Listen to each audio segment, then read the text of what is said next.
పల్నాడు రాజకీయాలు ఎప్పుడూ హాట్గా ఉంటాయి. ఇద్దరు ఎమ్మెల్యేలు ఒక ఎస్ఐ చుట్టూ కూడా రాజకీయం చేయడం ఇప్పుడు పల్నాడులో ఆసక్తికరంగా మారింది. కారంపూడి ఎస్ఐగా వాసు బాధ్యతలు నిర్వహిస్తున్నాడు. అయితే ఒక వ్యాపారి, ముఖ్యంగా మిర్చి వ్యాపారి కొంతమంది రైతుల వద్ద నుంచి కూడా మిర్చి కొనుగోలు చేశాడు.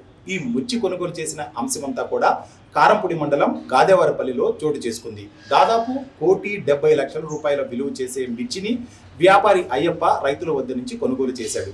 అయితే ఆ రైతులకి డబ్బులు చెల్లించడంలో వ్యాపారి అయ్యప్ప విఫలమయ్యాడు. దీంతో రైతులంతా కలిసి కారంపూడి ఎస్ఐ వద్దకు వెళ్లి ఆ వ్యాపారి మీద ఫిర్యాదు చేయడం జరిగింది. ఫిర్యాదు చేసిన వెంటనే ఎస్ఐ ఆ వ్యాపారిని పట్టుకొచ్చాడు. అయితే వ్యాపారి భార్య లక్ష్మి ఒక్కసారిగా హైకోర్టును ఆశ్రయించి తన భర్తని పోలీసుల కస్టడీ నుంచి తీసుకువెళ్లిపోయింది.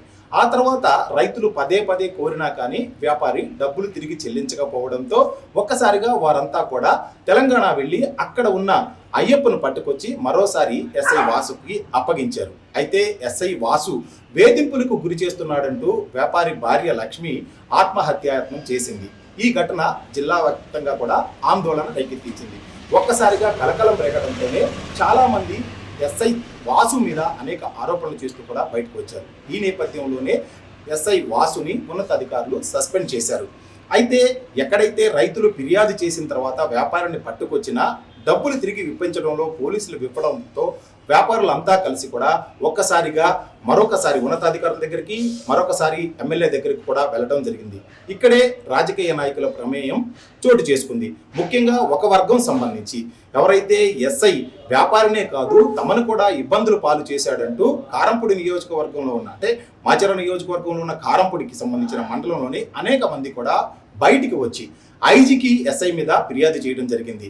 ఒక్క వ్యాపారి అయ్యప్పనే కాదు అనేక మందిని కూడా ఎస్ఐ ఇబ్బందులు పెట్టాడు, సర్వీస్లో ఉండేందుకు ఎస్ఐకి అర్హత లేదు అంటూ కూడా కొంతమంది వచ్చి గుంటూరులో ఐజీ కార్యాలయంలో ఐజీకి ఫిర్యాదు చేయడం జరిగింది. ఈ ఫిర్యాదు చేసిన వారి వెనుక గురిజాల ఎమ్మెల్యే ఎరపతినేని శ్రీనివాసరావు ఉన్నాడనేది ఒక ప్రధానమైన ఆరోపణ. ఎందుకంటే కారంపూడిలో మండలంలో చాలా పెద్ద ఎత్తున ఎరపతినేని శ్రీనివాసరావుకి అనుచరగణం ఉంది. ఈ అనుచరగణానికి సంబంధించిన ఏ పనిని కూడా ఎస్ఐకి చేయకపోవడం, అదేవిధంగా ఎరపతినేని వర్గానికి చెందిన వారందరినీ కూడా వేధించడం అనేది జరుగుతూ వచ్చింది. ఈ నేపథ్యంలోనే ఒక వర్గానికి సంబంధించిన స్థానికులంతా ఐజీ దగ్గరకు వచ్చి ఎస్ఐ వాసును సస్పెండ్ చేయడం కాదు, సర్వీస్ నుంచి తొలగించాలని చెప్పి కూడా డిమాండ్ చేయడం జరిగింది. మరొక వైపు ఎక్కడైతే వ్యాపారి అయ్యప్ప ఉన్నాడో అయ్యప్ప దగ్గర నుంచి అయ్యప్పకి మిర్చి విక్రయించి నష్టపోయిన రైతులంతా కూడా ఎమ్మెల్యే జూలకంటి బ్రహ్మారెడ్డి వద్దకు వెళ్లారు. మాచర్ల ఎమ్మెల్యేగా ఉన్న జూలకంటి బ్రహ్మారెడ్డి పరిధిలోకే కారంపూడి కూడా వస్తుంది కాబట్టి ఆ రైతులంతా కూడా ఐజీ కార్యాలయానికి వచ్చి ఎస్ఐని సస్పెండ్ చేయకపోవడం ఇక్కడ సమస్య కాదు. మా వద్ద నుంచి కూడా చాలా పెద్ద ఎత్తున వ్యాపారి మిర్చిని కొనుగోలు చేశాడు. కొనుగోలు చేసిన మిర్చికి సంబంధించిన డబ్బులను మాత్రం ఇప్పటికీ తిరిగి చెల్లించలేదు. మేము ఫిర్యాదు చేసిన తర్వాత మాత్రమే ఎస్ఐ వాసు వ్యాపారిని పట్టుకొచ్చాడు. కాబట్టి ఇప్పుడు ఉద్దేశపూర్వకంగా వ్యాపారి భార్య తాను ఆత్మహత్యాయత్నం చేసుకున్నట్లు నాటకం ఆడింది. కాబట్టి ఎస్ఐ మీద సస్పెన్షన్ ఎత్తివేయాలి, అదేవిధంగా వ్యాపారి వద్ద నుంచి డబ్బులు ఇప్పించాలంటే కూడా డిమాండ్ చేయడం జరిగింది. ఈ వర్గానికి మాచర్ల ఎమ్మెల్యే జూలకంటి బ్రహ్మారెడ్డి అండగా ఉన్నాడన్న విమర్శలు వచ్చాయి. ఒక ఎస్ఐ చుట్టూ 2 నియోజకవర్గాలకు సంబంధించిన ఎమ్మెల్యేల అనుచర గణమంతా కూడా ఐజీ వద్దకు ఫిర్యాదు చేయడం ఈ మొత్తం కూడా పల్నాడు జిల్లాతో పాటు ఉమ్మడి గుంటూరు జిల్లాలో కూడా కలకలం రేకెత్తించింది. ఒక్కసారిగా ఎస్ఐని అయితే సస్పెండ్ చేసిన తర్వాత ఇలా 2 వర్గాలుగా విడిపోవడం, ముఖ్యంగా గతంలో ఎరపతినేని శ్రీనివాసరావు అదేవిధంగా జూలకంటి బ్రహ్మారెడ్డి ఇద్దరు కూడా సన్నిహితంగా ఉన్నవాళ్లే, ఇద్దరు టీడీపీకి సంబంధించిన వాళ్లే. ఎరపతినేని సీనియర్ నేత, అదేవిధంగా జూలకంటి బ్రహ్మారెడ్డి కూడా సీనియర్ నేతగా ఉన్నారు.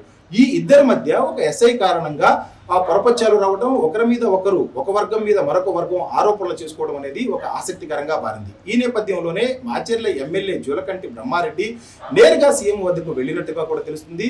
ఈ నేపథ్యంలోనే ఎక్కడైతే ఎస్ఐ వాసు మీద సస్పెన్షన్ వేశారో ఆ సస్పెన్షన్ కూడా ఎత్తివేయడం జరిగింది. తిరిగి కారంపూడి పోలీస్ స్టేషన్లోనే ఎస్ఐ వాసుకు పోస్టింగ్ ఇస్తారా లేదా అనేది ఇప్పుడు ఆసక్తికరంగా మారింది. ఏదేమైనా పల్నాడు జిల్లా రాజకీయాలలో ఇద్దరు ఎమ్మెల్యేలు ఒక ఎస్ఐ చుట్టూ కూడా రాజకీయం చేయటం అనేది ఒక కలకలం రేపింది. మరొక వైపు ఎస్ఐని సస్పెండ్ చేయడం, ఆ సస్పెన్షన్ ఎత్తివేయడం. సాధారణంగా ఎస్ఐ స్థాయి ఉద్యోగుల్ని సస్పెండ్ చేసిన తర్వాత ఆ సస్పెన్షన్ ఎత్తివేయడానికి సరైన కారణాన్ని ఉన్నతాధికారులు ఎత్తుకుంటారు. కానీ ఇక్కడ మాత్రం వ్యాపారికి ఎక్కడైతే ఫిర్యాదులు వచ్చాయో వ్యాపారి పైన, ఆ వ్యాపారి పైన ఫిర్యాదులు వచ్చిన తర్వాత మాత్రమే ఇక్కడ ఎస్ఐ ఆ వ్యాపారిని పట్టుకురావడం జరిగింది. కావాలని ఆత్మహత్యా యత్నం నాటకం ఆడారు కాబట్టి అతని సస్పెన్షన్ ఎత్తివేయాలి అనేది జూలకమిటి బ్రహ్మారెడ్డి ప్రధానమైన డిమాండ్. ఈ కారణంగానే కారంపూడి ఎస్ఐ పైన సస్పెన్షన్ కూడా ఎత్తివేయడం జరిగింది. మరి పోస్టింగ్ అక్కడే ఇస్తారో లేదో చూడాలి. ఇప్పుడు ప్రచండ యుద్ధంగా మొదలైన ఈ నేతల మధ్య యుద్ధం పరోక్ష యుద్ధంలా ఉంది. అదే ప్రత్యక్ష యుద్ధంగా కూడా మారుతుందా లేదా అనేది మాత్రం వేచి చూడాల్సింది.